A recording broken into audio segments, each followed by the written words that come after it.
ಅವರಿಗೆ ಆದರದ ಸ್ವಾಗತ. ವಿಜಯನಗರ ದಕ್ಷಿಣ ಭಾರತವೇ ಅಲ್ಲ, ಇಡೀ ಪ್ರಪಂಚವನ್ನೇ ಬೆರಗುಗೊಳಿಸಿದ ಅಖಂಡ ಹಾಗೂ ಅದ್ಭುತ ಸಾಮ್ರಾಜ್ಯ. ಈ ಸಾಮ್ರಾಜ್ಯದ ಶ್ರೀಕೃಷ್ಣದೇವರಾಯರ ಆಳ್ವಿಕೆಯ ಕಾಲವು ಸುವರ್ಣಯುಗ ಎಂಬ ಹೆಗ್ಗಳಿಕೆ ಪಾತ್ರವಾಗಿದೆ. ಶ್ರೀಕೃಷ್ಣದೇವರಾಯರ ಆಸ್ಥಾನದಲ್ಲಿ 8 ಪ್ರಮುಖ ಕವಿಗಳು ಅಷ್ಟದಿಗ್ಗಜರಂತೆ ಖ್ಯಾತಿ ಪಡೆದಿದ್ದರು.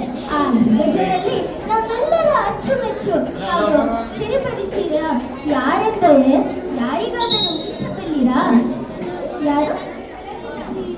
ಅವರೇ ತೆನಾಲಿ ರಾಮನ್. ಅವರ ಹಾಸ್ಯ ಕಥೆಗಳು ಕುತೂಹಲಕಾರಿ ಹಾಗೂ ಒಳ್ಳೆಯ ಸಂದೇಶವನ್ನು ನೀಡುವುದು. ಇಂತಹ ಒಂದು ಕಥೆ ಇದೋ ನಿಮ್ಮ ಮುಂದೆ, ನೋಡಿ ಆನಂದಿಸಿ. ನಾಟಕ ಹಾಸ್ಯರತ್ನ ರಾಮಕೃಷ್ಣ.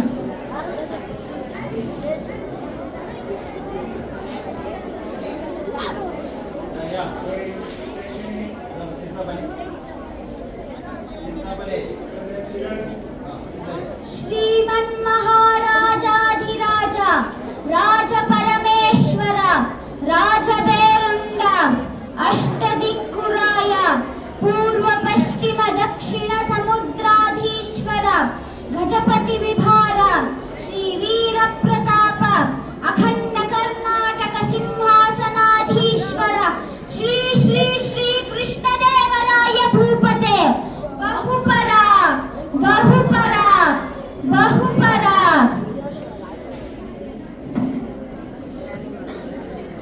ವಿಜಯನಗರ ಸಾಮ್ರಾಜ್ಯದ ಪ್ರಜೆಗಳೇ, ಸಾಮಂತ ರಾಜರೇ, ಶಾರದಾ ಮಾತೆಯ ವರಪುತ್ರರಾದ ಕವಿಪುಂಗ ಸಂಗೀತ ರಸಗಂಗೆಯನ್ನು ಹರಿಸಿ ಆನಂದವನ್ನುಂಟು ಮಾಡಿರುವ ಗಾಯಕ ಶಿಖಾಮಣಿಗಳೇ, ಕಲಾದೇವಿಯ ಆರಾಧಕರಾದ ಕಲಾವಿದರೇ, ಸತ್ಯವೇ ಉಸಿರೆಂದು ದಯೆಯೇ ಧರ್ಮವೆಂದು ಕುಲಮತ ಭೇದವಿಲ್ಲದೆ ನಾವೆಲ್ಲರೂ ಕರ್ನಾಟಕದೀಶ್ವರಿ ತಾಯಿ ಭುವನೇಶ್ವರಿಯ ಮಕ್ಕಳಾಗಿ ಸೇವೆ ಮಾಡೋಣ.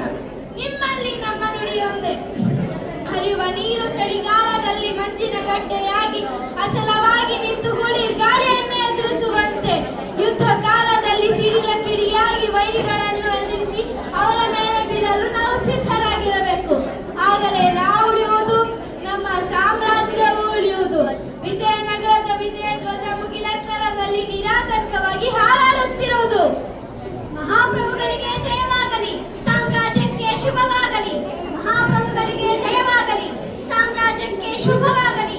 ಯಾರು ನೀನು? ನನ್ನ ಹೆಸರು ರಾಮಕೃಷ್ಣ. ಎಲ್ಲಿಂದ ಬಂದಿದ್ದೀಯಾ? ನಾನು ತೆನಾಲಿಯವರು. ನನ್ನನ್ನು ತೆನಾಲಿ ರಾಮಕೃಷ್ಣ ಎಂದು ಕರೆಯುವರು. ಬಂದ ಕಾರಣ? ಈ ರಾಜಸಭೆಯನ್ನು ಅಲಂಕರಿಸಲು ಬಯಕೆ. ಹಾ, ಬಯಕೆ ಇದ್ದ ಮಾತ್ರಕ್ಕೆ ಆಯಿತೇನು? ರಾಜ್ಯಸಭೆಯನ್ನು ಅಲಂಕರಿಸಲು ನಿನಗೆ ಯೋಗ್ಯತೆ ಎಲ್ಲಿದೆ? ಇದೆ, ಮಿಕ್ಕೆಲ್ಲರಿಗಿಂತ ಹೆಚ್ಚು ಜಾಣತನ, ಕೋಪ, ಬಲಹೀನತೆಯ ಗುರುತು. ಸಾಕು ಮಾಡು ನಿನ್ನ ಪ್ರಲಾಪ. ಮಹಾ ಮೇಧಾವಿಗಳು, ಪಂಡಿತರು, ವಿದ್ವಾಂಸರು, ಕವಿಗಳು, ವಾಕ್ಚತುರರು, ರಾಜ್ಯಶಾಸ್ತ್ರ ನಿಪುಣರು ಇರುವ ಈ ಸಭೆಯಲ್ಲಿ ನಿಂತು ಮಿಕ್ಕೆಲ್ಲರಿಗಿಂತ ಹೆಚ್ಚು ಜಾಣತನವಿದೆ ಎಂಬ ಸೊಕ್ಕಿನ ಮಾತನ್ನಾಡುತ್ತಿರುವೆಯ? ಸೊಕ್ಕಿನ ಮಾತಿಲ್ಲ ಮಾನ್ಯರೇ, ಸ್ವಾಭಿಮಾನದ ನುಡಿ.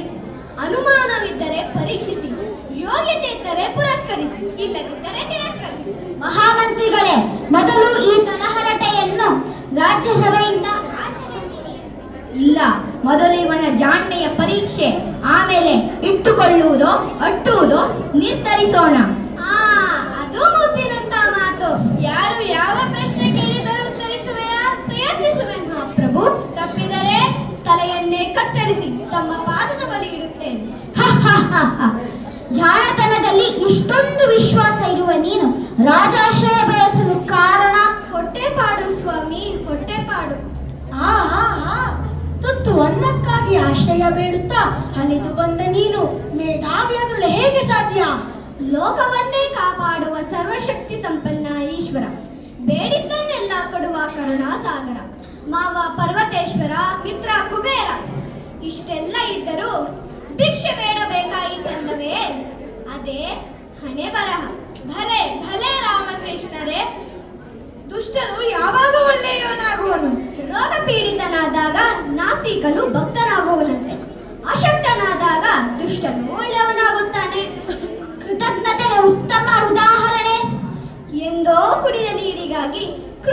ಕಡೆಯಿಂದ ಬಾಳೆಲ್ಲ ತಲೆಯಲ್ಲಿ ಸಿಹಿ ನೀರನ್ನು ಹೊತ್ತು ಬಂದವರ ದಾಹ ತೀರಿಸುವ ತೆಂಗಿನ ಮರ. ರಾಮಕೃಷ್ಣ, ನಮ್ಮೂರಿನಲ್ಲಿರುವ ಕಾಗೆಗಳ ಸಂಖ್ಯೆಗಳೆಷ್ಟು? 3,03,333. ಅದಕ್ಕಿಂತ ಹೆಚ್ಚಾಗಿದ್ರೆ? ನೆಂಟರನ್ನು ನೋಡಲು ಪಕ್ಕದ ಊರಿನಿಂದ ಬಂದಿರಬೇಕು. ಅದಕ್ಕಿಂತ ಕಡಿಮೆ ಆಗಿದ್ರೆ? ನೆಂಟರನ್ನು ನೋಡಲು ಪಕ್ಕದ ಊರಿಗೆ ಹೋಗಿರಬೇಕು. ನಮ್ಮ ಜೊತೆ ಇರುವ ಸ್ನೇಹಿತರು ಯಾರು? ನಮ್ಮದೆರಡು. ಅದು ಹೇಗೆ?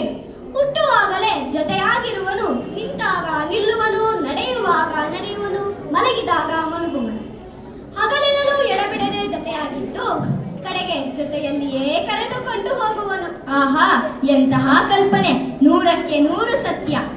ಆಚಾರ್ಯ, ಪ್ರಶ್ನೆ ಕೇಳಿ ಆಯಿತೆ? ಪ್ರಭು, ಒಂದೇ ಒಂದು ಪ್ರಶ್ನೆ. ಕೇಳಿ ಕೇಳಿ. ಶಸ್ತ್ರಗಳಲ್ಲಿ ಶ್ರೇಷ್ಠವಾದ ಶಸ್ತ್ರ ಯಾವುದು? ಬುದ್ಧಿಶಕ್ತಿ. ಅದು ಹೇಗೆ? ಬಲವಾದ ಶಸ್ತ್ರವನ್ನು ಬುದ್ಧಿವಂತ ಎದುರಿಸಬಲ್ಲ. ಆಕಾಶದಲ್ಲಿರುವ ನಕ್ಷತ್ರಗಳೆಷ್ಟು? ಸಮುದ್ರದಲ್ಲಿರುವ ಮೀನುಗಳೆಷ್ಟು? ಎಡದಿಂದ ಬಲಕ್ಕೆ, ಬಲದಿಂದ ಎಡಕ್ಕೆ, ಮೇಲಿನಿಂದ ಕೆಳಗಡೆ, ಕೆಳಗಡೆಯಿಂದ ಮೇಲೆ, ಹೇಗೆ ಓದಿದರೂ ಒಂದೇ ಅರ್ಥ ಬರುವ ಒಂದು ಪದ ಹೇಳು ನೋಡೋಣ. ವಿಕಟ ಕವಿ. ಅದೇ ನಾನು. ಭಲೆ ಭಲೆ. ಇನ್ನೊಂದು ಉದಾಹರಣೆ ಕೊಡು. ಸುರರರಸು. ಅತ್ಯದ್ಭುತ